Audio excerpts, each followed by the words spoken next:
right, good morning, as well as good evening, and a special welcome to those of you who are joining us from South Asia.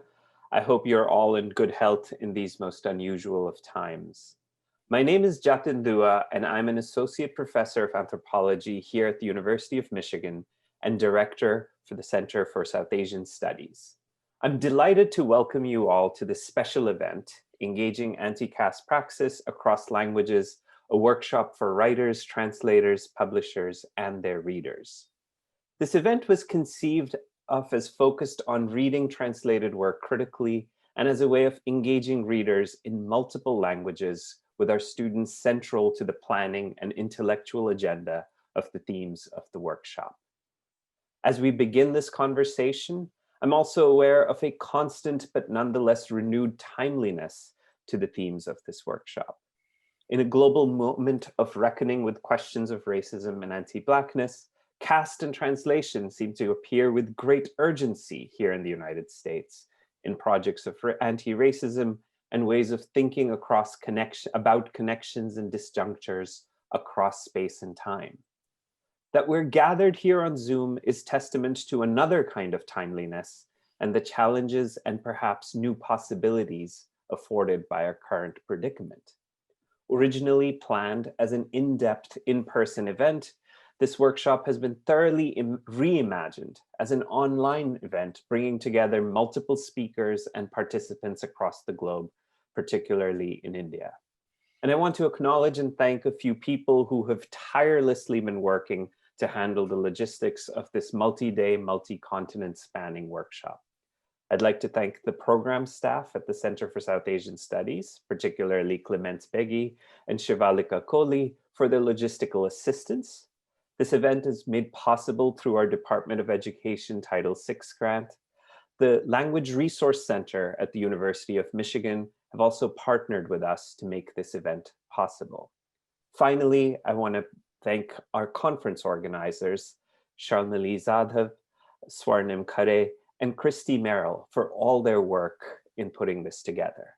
I now invite Professor Merrill, who is an associate professor of South Asian literature and post-colonial theory, to introduce our keynote speaker, Professor Arun Mukherjee. Thank you. Thank you very much. I'm going to actually share my screen now. And before I start the introduction, and now I'm going to tell you a little bit about this event today. I wanted to thank Jatin and the Center for South Asian Studies and the Language Resource Center, and especially Arun Mukherjee, who inspired this event. As some of you may know, she was going to give a version of this talk in January 2019. Yopi Prince and Sue Juster, the chairs of my departments of comparative literature and Asian languages and cultures, had invited her to come give this talk to coincide with a discussion of my book manuscript about translating anti-caste writing.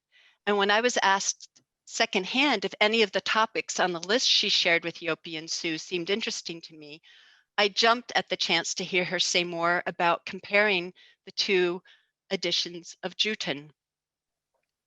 I should explain that the reason I had requested my department chairs to invite Professor Mukherjee to be the one external reader of my manuscript is that I had read her translation of Joothan and admired how adroitly she handled some of the notoriously difficult problems one faces when reading work in Hindi and then trying to recreate a tenable version of it in English. I admired her self-reflexivity, which I noticed in the translator's foreword, and then as she discussed the challenges she faced with other translators and translation studies scholars. I was especially inspired by her ability to analyze her own location in the North American Academy as a professor at University of Toronto. Especially as someone who is a fellow literature scholar specializing in post-colonial theory, and to use that to call into question some of the binaries of our field that were replicating what I thought reductive stereotypes.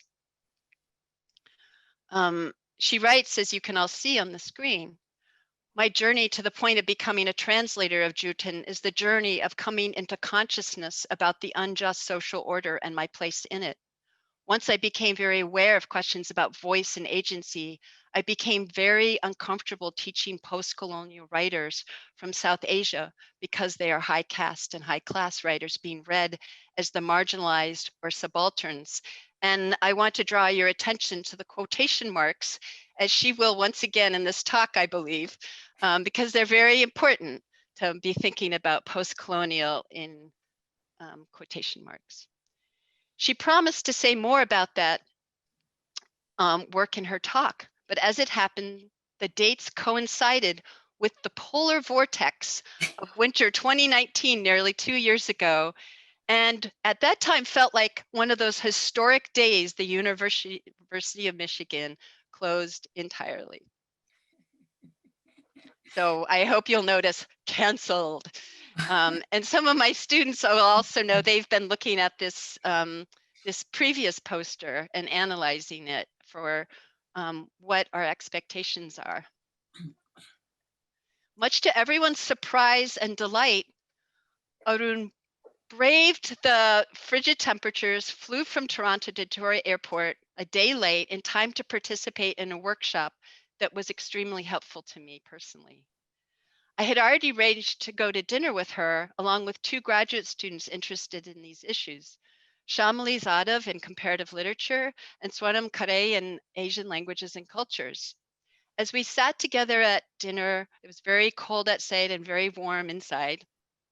We started daydreaming about starting an ongoing conversation about what attention to small details helps us to see.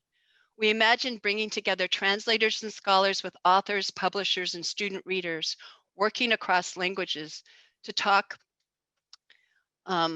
in detail about the ways literature and translation can help us sit together in places of pain and discomfort, and in the process find beauty in the very human endeavor to confront injustice across languages and generations. Her attention to the details of reading an Americanized Joothan is the start of what I hope will be an ongoing conversation that should be both productive and meaningful. Arun Mukherjee. Begin now, Professor Mukherjee. Okay. All right, so thank you so much, Christy, for that wonderful recall of the day we spent together. Great memories of our dinner together. Swarnim and Shalmali and Christy, and all the ideas that were incubated that day and which are now coming to fruition. And comparing the 2 versions of Joothan, I must first of all thank Mandira Sen, who took Joothan, just reading the first chapter that I had sent her. And then we worked on the final version for publication. And it was a very collaborative process. There are a lot of things, the substitutions that Mandira suggested, they were better than mine, and I would accept them. And then there were ones that I wouldn't accept, and she kept them. So it is a collaboration that I cherish, and the Indian Joothan is a text that's a collaborative labor of love. Mandira even proposed we go and meet Omprakash Valmiki. So we traveled together by train, met him in Dehradun, which also led to several improvements to the final book. So there's a lot there that remains invisible, and Mandira refused the lines that I wanted to put in my foreword, thanking her. But she is a collaborator in this text. Another thing that I would like to thank Mandira Sen for is that Samya and Stri's policy is to put the translator's name on the cover page, which has not been the practice or the tradition among many publishing houses. And we don't even know the names of translators of many classic Bengali writers in India, because their names are nowhere to be seen, and those translations are still being read. So heartfelt thank you, Mandira. You have changed many things, and your respect for the translators is just incredible. So thank you. I'll read now. I'm also visually impaired, so I will have my copy a little close. Although the American edition of Joothan was published almost 17 years ago, although I had no choice but to use it for my teaching, given the international laws about importing books, and although I have used the copy editor's interpolations and rewriting as teaching moments to address, to educate my students about how a printed book is never an author's alone, I continue to be hit by waves of anguish whenever I read it, as I did it for this talk. The well-known Italian phrase, traditor, reflects on the omissions and commissions of translators, but there's hardly any analysis in translation studies literature of the role the copy editor plays in the final shape the printed text takes. It makes me cringe that my name appears as the translator on the cover of the Columbia edition, and yet I played no part in making those changes, supposedly in order to, quote, make the book understandable to the American English reader. Translation studies scholars have spoken about the regimes of homolinguality and transparency. These theoretical ideological frameworks were deployed by the copy editor to make my text in Indian English understandable, quote, to the American reader. The American reader, according to these regimes, needs to be protected from, quote, foreign elements, from the incommensurable and the untranslatable, which is not necessarily unintelligible. I'm grateful to read Ray Dassenbrock for his distinction between intelligibility and meaningfulness. In some ways, reading the Americanized Joothan helped me grasp a number of insights about context and culture, so that this cringe-filled encounter has indeed served as my felix culpa. I now know how culture, that shared understanding members of a group share, which requires no explanations, is deeply embedded in language. This new knowledge led me to examine the contemporary post-colonial writing from many parts of the world, and how it implants its English language text with the other tongues these writers speak and write. In the fall of 2018, I taught a course entitled Simulating Translation, Bilinguality and Multilinguality in Post-Colonial Literatures, where I taught writers like Chinua Achebe, Chimamanda Ngozi Adichie, Edwige Dantica, Ramabai Espene, Amitabh Ghosh, Diallo Guo, Juan Felipe Herrera, Thompson Highway, Basil Johnston, and Manju Kapoor. The premise of the course was to examine how these writers introduce other languages into a predominantly English language text, and what function these other languages serve within the text.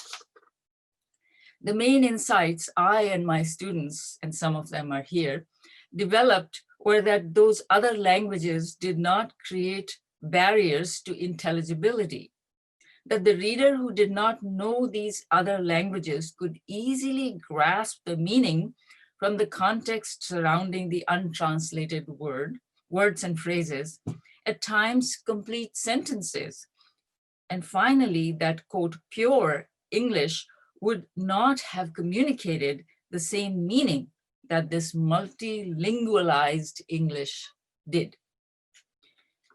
Several of the writers I named above live in North America. Juan Felipe Herrera was the 21st United States Poet Laureate from 2015 to 2017. Their experiments with mixing of languages have shown that we can, in the words of Herrera, gather in a flourishing way. Very un-English, but very expressive. We can gather in a flourishing way if we open ourselves to the diversity of languages being spoken around us. We, the global readership, need to take into account the Englishes that have developed around the world and carry multiple traces of the language environments that they have grown in. And I hope that future copy editors in American presses will have been educated in these literatures so that they refrain from replicating what was done to Joothan. I cannot acquaint you with the whole litany of my cringe moments within the allotted time, and so will have to be selective. I will first exemplify context-specific rewriting or miswriting, then the over-explanation of the kinship denoting terms, and finally, the replacement of my word choices with supposedly more appropriate ones. Let me begin with the opening lines in the Indian edition of Joothan. So, Samya, our house was adjacent to Chandrabhan Taga's gher or cowshed. Next to it lived the families of Muslim weavers. Right in front of Chandrabhan Taga's gher was a little jodi, a pond which had created a sort of partition between the Chura's dwellings and the village. On one side of this pond were the high walls of the brick homes of the Tagas. At a right angle to these were the clay walls of the 2 or 3 homes of the Jeepers. After these were more homes of the Tagas. It is very important for Valmiki to first sketch the geography of the village. Like all villages in India, the untouchable castes, Churas here, live apart from the touchables. Valmiki emphasizes that the little pond creates a partition between the Churas as well as the Muslim weavers, and on the other side, the touchable castes.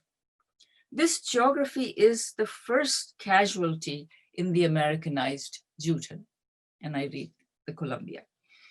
Our house was next to Chandrabhan Taga's cattle shed. Families of Muslim weavers lived on the other side of it. Right in front of the cattle shed was a little pond that had created a sort of partition between the Chura's dwellings and the village. On one side of this pond were the high walls of the brick homes of the Tagas. At a right angle to these were the clay walls of the 2 or 3 homes of the Jeevers, another untouchable caste. After these were more homes of the Tagas. So what's my problem with these 2 similar sounding passages? Well, first, the Muslim weavers did not live on the other side of the Valmiki's house, but next to it. So both the untouchable Churas and the Muslim weavers are partitioned from the touchable castes.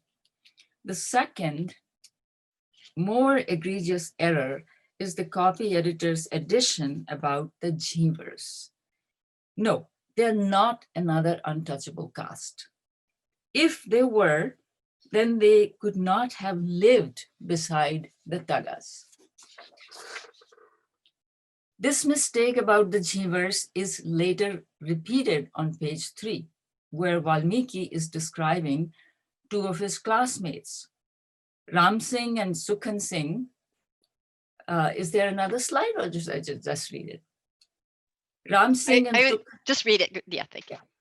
Ram Singh and Sukhan Singh were also in my class. Ram Singh was of the Chamar caste and Sukhan Singh was a Jeevar, but both untouchables like me. No, Sukhan Singh is not untouchable. As we learn 2 sentences later, his father was a peon in the Inter College. Certainly, during this time when there was no reservation hirings, Valmiki is writing about the early 60s. The town colleges would not have hired an untouchable peon. The fact is that Jeevers are a Shudra caste who made their living through carrying water to high caste homes, as well as boating and fishing. As Joothan devotes so much space to the denial of water to untouchable students, it is very important for us readers to grasp the gradations of touchable and untouchable castes. Jeevers are not untouchables and can live near the Tagas because they provide water to the touchable castes and can find jobs as peons in the local colleges. To digress a bit, a peon in the Maharaja of Baroda's office would deny Dr. Ambedkar water, and instead of bringing him files respectfully, would throw them at his table from a distance. The lack of attention to the village settlement geography defeats the whole purpose of a Dalit text. How is it that an American copy editor does not understand the meaning of segregation is hard for me to grasp. The next misrepresentation, and the one which sank my heart when I first came across it, is in the second paragraph of the opening page. Valmiki describes that the Taga women used the space behind the back of the Chura homes as an open latrine, causing stench and filth for the Chura inhabitants. Let me first read the following sentences from my translation and then show what happened to them in the Columbia edition. The Parda observing Tyagi women, their faces covered with their saris, shawls around their shoulders, found relief in this open air latrine. They sat on Dabbowali's shores without worrying about decency, exposing their private parts. All the quarrels of the village would be discussed in the shape of a round table conference at the same spot. Now, the 2 round table conferences held in London during 1930 and 1932, where Ambedkar played a pivotal role fighting for the rights of the untouchables to choose their own representatives, and was later forced to give them up after Gandhi went on a fast unto death, signing an agreement called the Pune Pact, have a major presence in Dalit historical memory. So for me, the satirical intertextuality Valmiki establishes here was a very important aspect of the text. And it is later reiterated by other satirical references to Gandhi. Let me now read from the American edition of Joothan. They sat on Dabbowali's shores without worrying about decency, exposing their private parts. At the same spot, they would have a conference at a round table to discuss all the quarrels of the village. Now, I should say that in the paperback version, I was able to persuade Columbia to change this, remove this egregious error, but several others I was not successful in. So the paperback version doesn't have this. I failed to grasp how these women would bring a round table and chairs at this stench-filled, filth-strewn spot. The yawning gap here between the Dalit writer and his American reader, i.e. the copy editor, made me despair about the possibility of cross-cultural communication. A text demands interpretation, and we learn to interpret through what used to be called background knowledge. Ideally, the copy editor of American edition of Joothan should have had a background in South Asian history and literature. Her astonishing ignorance and arrogance is also evident in what he or she did with the reference to the Pune Pact in my introduction. Quote, Dalit literature memorializes the idea of separate electorates in a variety of symbolic and thematic ways. No, it is not the idea of separate electorates, but Gandhi's betrayal at the Round Table conferences and in the Pune Pact that is memorialized by Dalit literature. This is what I had written. Dalits see the pact that killed their demand for separate electorates as a great betrayal. It has been memorialized in Dalit literature in a variety of symbolic and thematic ways. Indeed, on page 84, the Columbia edition, Valmiki speaks in detail about the Gandhi-Ambedkar conflict and the Pune Pact that Ambedkar signed in distress. Lack of attention to Dalit political discourse leads to some other equally disturbing wording in the text. For example, on page 124, we read, protests against the reservation of quotas became grim in Gujarat. Now, as is stated in the introduction, quota is a word used by high castes to deride the policy of affirmative action called reservation in the Constitution. So my translation of Valmiki's Arakshan Virodhi was as follows.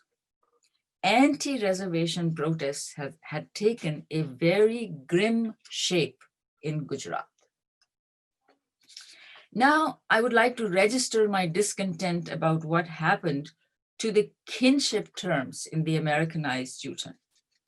The kinship terms that occur in Joothan are Pitaji, Ma, Tau, Tai, Chacha, Chachi, Mama, Pupa, Pupi, and Mosa and Mosi. They're all explained in the glossary.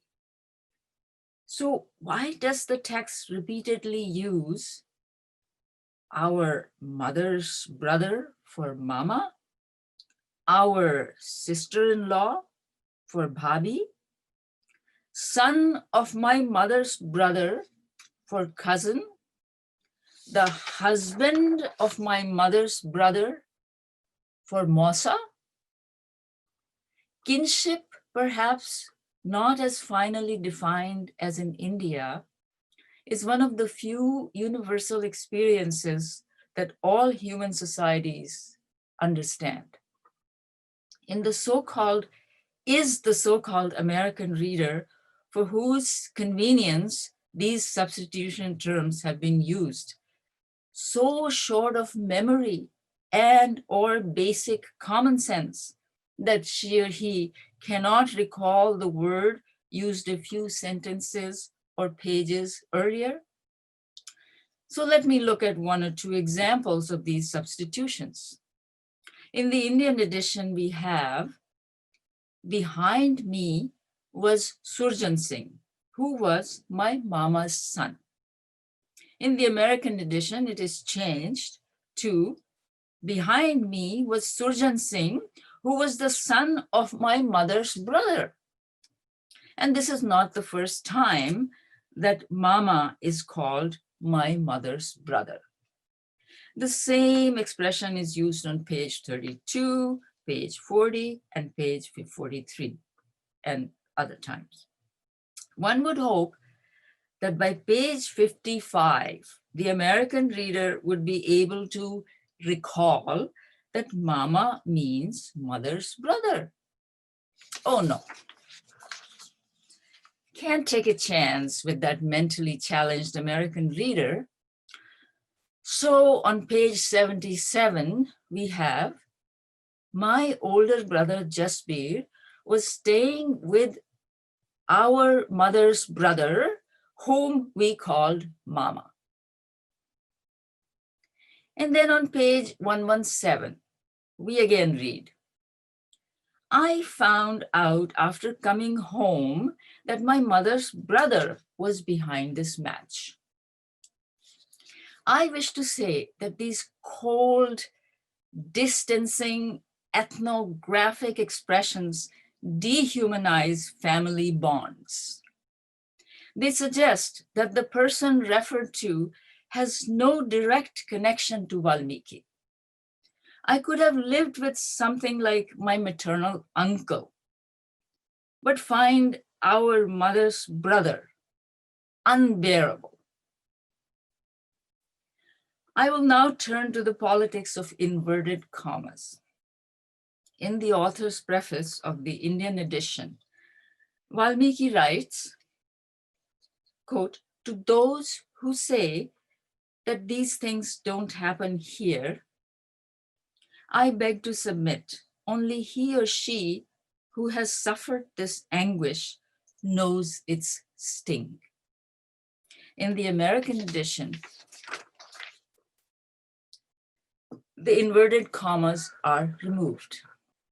To those who say that these things don't happen here, I say that only those who have suffered this anguish know its sting.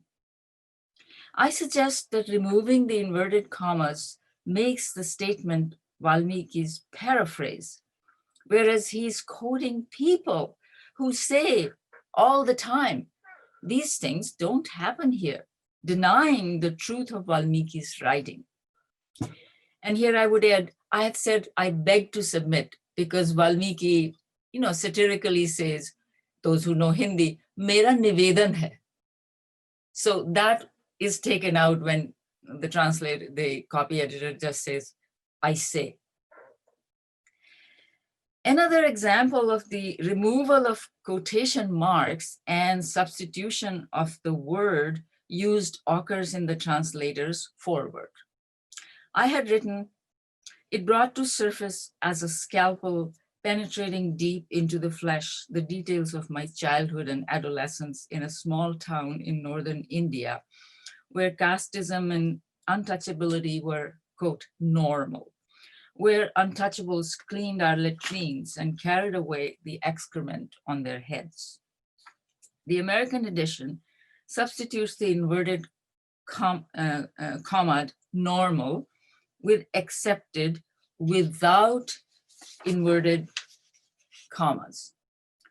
To me, the word normal in inverted commas connotes a societal denial of great injustice, whereas accepted without inverted commas lacks that connotation. It could mean that people accepted it even if they didn't want to because someone else was pressuring them. In both instances, inverted commas draw attention to themselves, making the reader stop and think about their purpose. And several inverted commas have been removed. I can't go into them. Now I turn to word or phrasal changes that are substantive. In the Indian edition, there is a segment where Valmiki describes how his science teacher prevents him from ever conducting chemistry experiments in the lab. As a result, Valmiki fails the chemistry exam. Quote, the uncertain future stood ready to devour me. While I was trying so hard to get out of my bhanginess, my circumstances kept pushing me back in. In the American edition, Bhanginess, denoting the state of being a Bhangi, is changed to, while I was trying so hard to break out of the confined world of the Churas, my circumstances kept pushing me back in. In Hindi, Valmiki writes of Bhangi Pan, which I translated as Bhanginess. Bhanginess, like whiteness or blackness, denotes an essentialized or ascriptive identity, forced on Valmiki due to the accident of his birth. The confined world of the Churas is not the same, as confined can sometimes mean narrow, which may be either the confined one's own fault or they've been confined by someone else. Substitution of several other words made me think hard about their connotations and denotations. In the Indian edition, we have Gandhi's uplifting of the untouchables was resounding everywhere. I had chosen resounding as the closest to Valmiki's pratidhwani, which connotes hearing and echo. The word resounding implied sound and hearing of that sound to me. So when it was changed to Gandhi's uplifting of the untouchables was having ramifications everywhere, I felt it lost that metaphoric connection to hearing and was weaker, definitely. Similarly, the next paragraph's last sentence says, according to these perpetrators, my attempts to get schooling were unwarranted. The American edition changed unwarranted to not justifiable. I propose that unwarranted is a stronger and closer expression to Valmiki's anadhikar, i.e., that is no right to, whereas unjustifiable means why does he have to justify to anybody, you know? There are many untranslated words in the Indian edition. Some have been retained in the American edition with a footnote and others changed. In the Indian edition, the word chula has been used verbatim. If we search on Google for the meaning of the word, videos show up showing the chula, which is explained as the traditional stove. I submit that instead of replacing the chula with stove, it would have been more expressive to keep it and let the reader guess its meaning from the context. That is, no chulas were lighted that day. A stove, certainly in my brain, evokes kerosene or electric stoves, which the Valmiki family was not able to afford. While the American edition retains puri and paratha with an explanation in parentheses, it replaces gur with solid molasses. And I have no idea what solid molasses means. There are many instances in the American edition where the entire sentences have been rewritten. Here is one from page 4 of the Indian edition. Valmiki is describing the brutal beating that he and his lower class friends received from the teacher. Sukhan Singh had developed a boil on his belly, just below his ribs. While in class, he used to keep his shirt folded up so as to keep the boil uncovered. This way, the shirt could be kept clear of the pus on the one hand, and on the other, the boil, protected from the blows of the teacher. These sentences are changed in the American edition. While in class, he used to keep the shirt folded up to keep the boil uncovered. This way, the shirt could be kept clean of the pus, and he thought that if the teacher could see the boil, he would be decent and not hit him. Well, in the source text, there is no mention of the teacher's decency or Sukhan Singh's thought. The very point of the text, reiterated through the cruel behavior of many of Valmiki's teachers is that the low caste children were not shown any decency. The American copy editor's attribution of decency to the teacher weakens or destroys Valmiki's critique, besides putting words in his mouth. One could go on piling examples of the American editor's interpolations and the tragic truth they demonstrate. We read texts from different positions of power. It is the privilege of the American editor to superimpose his or her own understandings, his or her own standards of good English on a text arriving in the US from the third world. I no longer recognize it as my translation. I believe my translation did justice to Valmiki's text. The Americanized Joothan, in its well-intentioned attempt to improve my Indian English, distorts and anthropologizes Valmiki, as well as his text in the process. Cross-cultural understanding can only take place if you're willing to grant the other's existence as different from ours and not universalize our we.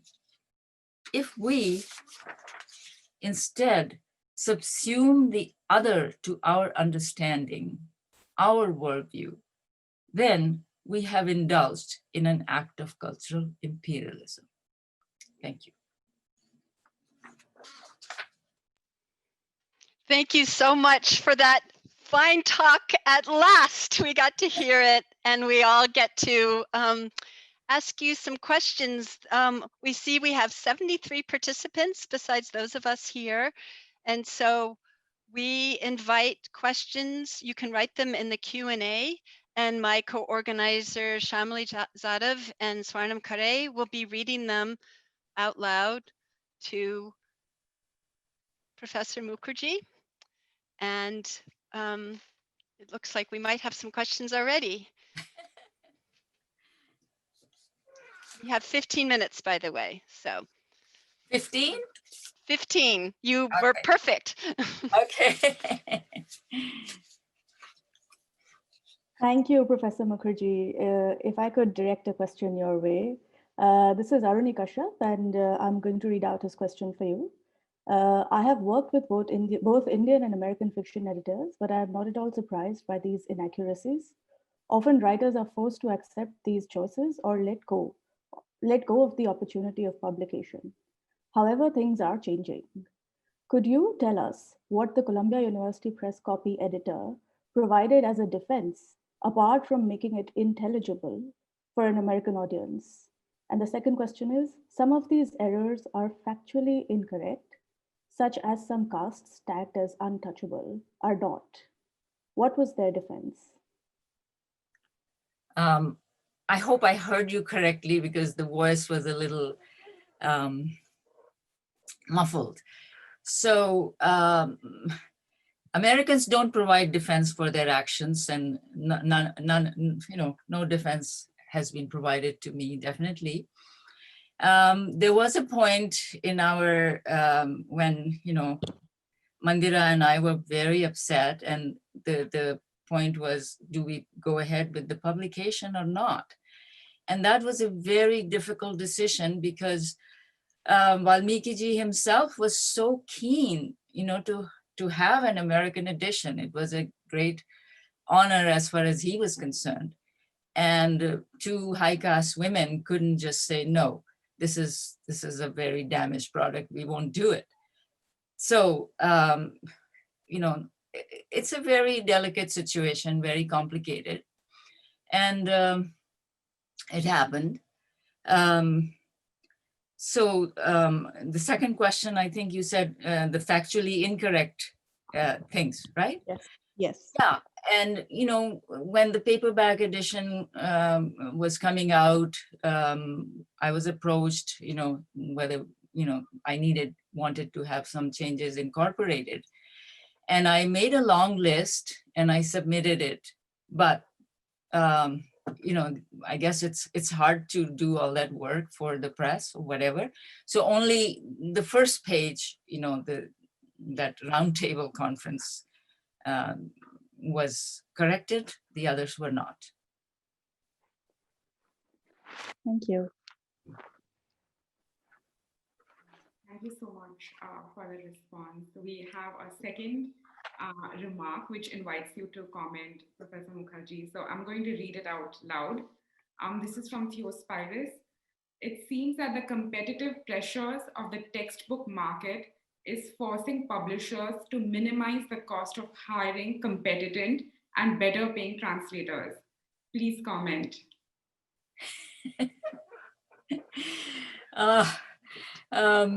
Yes, the cost, of course, is a barrier, and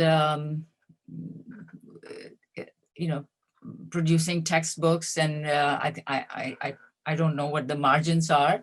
I think Mandira Sen would be better able to give us some insight into that. But definitely the translation, the area of translation, which, you know, I have published several papers on, you know, how translators are chosen. Often,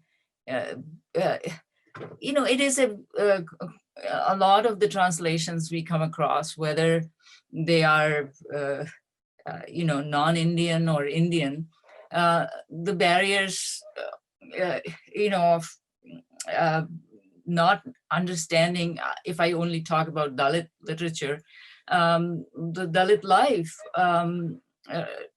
remain for a high caste urban translator. And so, you know, those blind spots, those errors of understanding, the factual errors, they are there in the translations. And, you know, I can share later with you, your class, Christy, and with Christy, my paper on Akarmashi. The same thing, you know, happened there. So what I think, you know, we need to, as teachers and students, we really need to examine the translations, and I call it Felix culpa. It's a fortunate mistake in the sense that it brings to light our own, you know, things suddenly become clear, what we didn't know, like Valmiki saying, you know, those who say, "Hamare yahan aisa nahi hota," we don't have such things here. Those things can be brought to light, even with imperfect translations, if we start working on them as critics and scholars and teachers. I hope that's a reasonable answer. Thank you. Thank you for that. There's another question by Fimason Owens. I'm sorry if I'm mispronouncing your first name. And they ask, thank you for sharing your perspective. I had no idea that this was happening, but clearly I can see how. Going forward as a student, going forward as a student who is researching studies that are interpreted, what would you advise students to be more wary of, and how to get a true awareness of the actual story?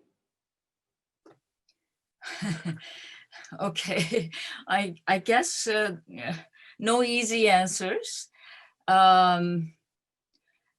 So, I mean, that's why I felt, you know, presenting, you know, this response, comparing, you know, the two translations of Joothan. Many of the graduate students perhaps would not even be aware, you know, of the Indian edition. And So to do, your research, to do your work, and I mean, the same thing, I sort of worked on the Akarmashi's Marathi, original edition, and the Indian, the English translation in India. And, it's just horrifying, frightening, to find the mutilations that happen between the original source text and then the English text. So it's just like a horror story, if I can say. So I think for graduate students to really, I guess the true story is always difficult to find. Research is about finding, your truth and contributing to the truth. We lived in a world of fake narratives, if I can, there's a lot of new so-called new traditions, new histories being invented by people of privilege. And so, a lot of appropriations going on. So it's not an easy journey, not, I can't give any pat answers except to, I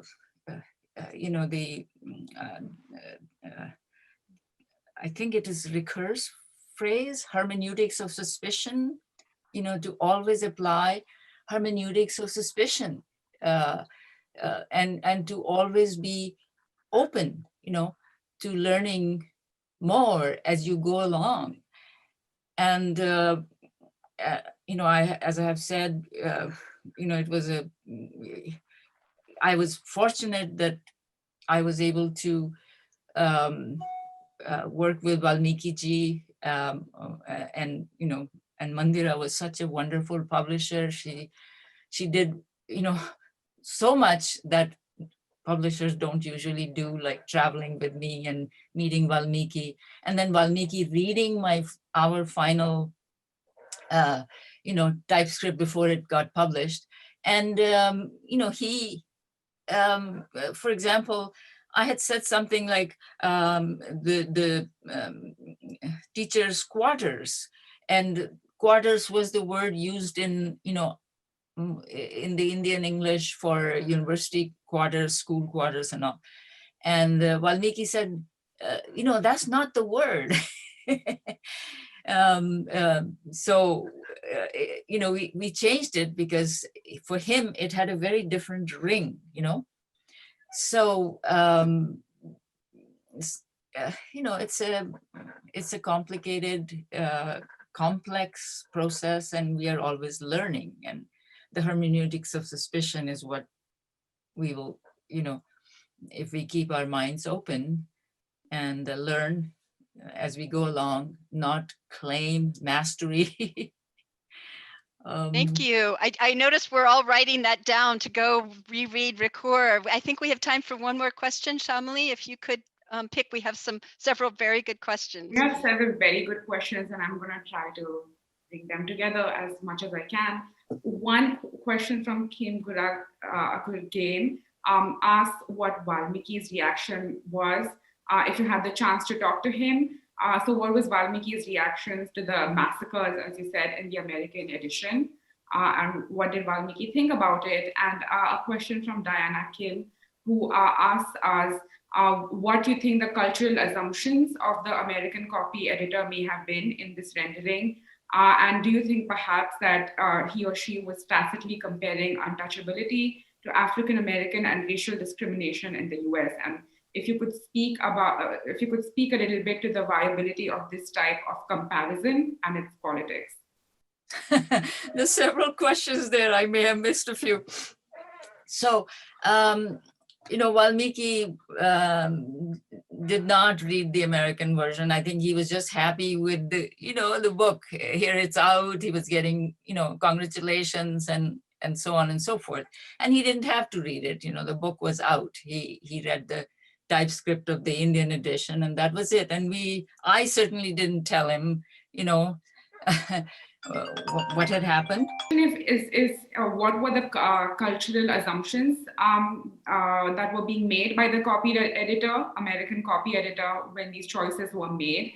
And if you could speak to the politics of comparing untouchability to African American racial discrimination, and if there is a viability to this type of comparison. Okay, thank you.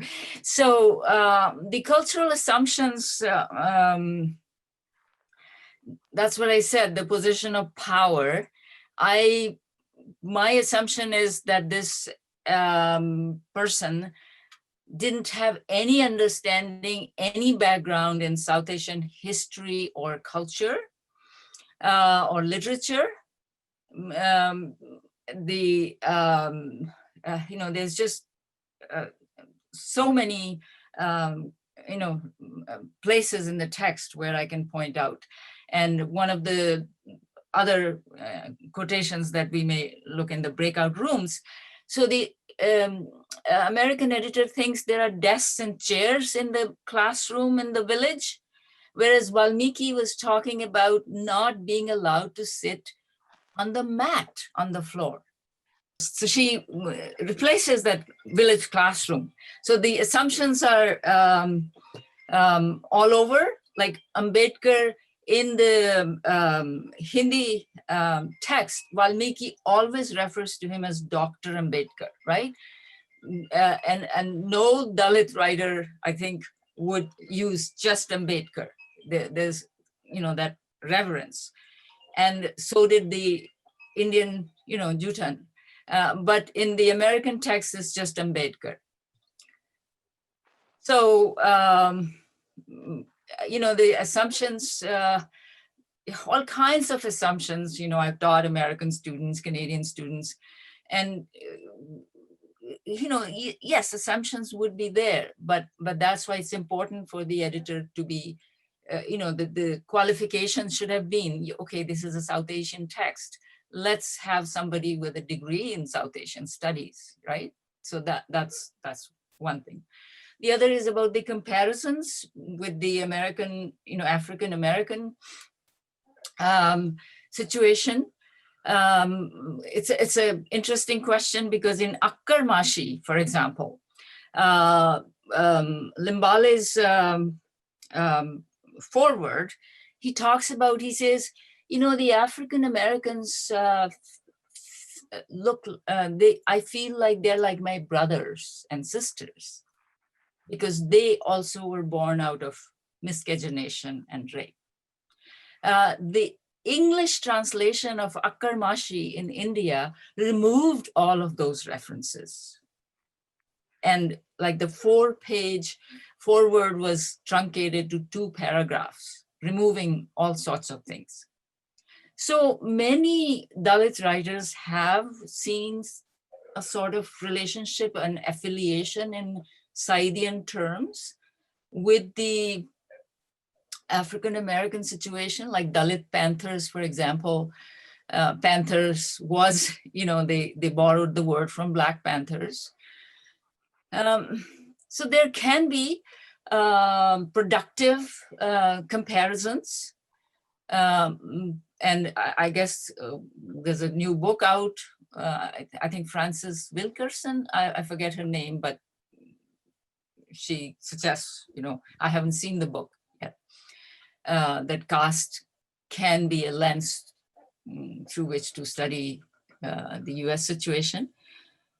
So there's no sort of one-upon-one comparison to be made, but yes, there are many confluences in the old documents. There are presentations made by Dalit leaders to the British government where they said, we suggest that when you grant independence to these high castes who will treat us like cobras, please send us perhaps to the United States. We know the situation of the Black people there is terrible, but it is better than ours, and so on.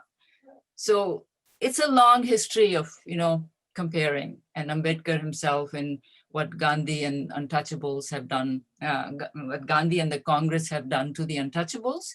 He has quite a lot of stuff from, Black history after the Civil War and the fights that were going on with Jim Crow and segregation and so on. Thank you so much. That's a great place to end. As promised, we're going to I bet all of us wish we could talk for hours and hours about all these issues. Thank you so much, Dr. Mukherjee.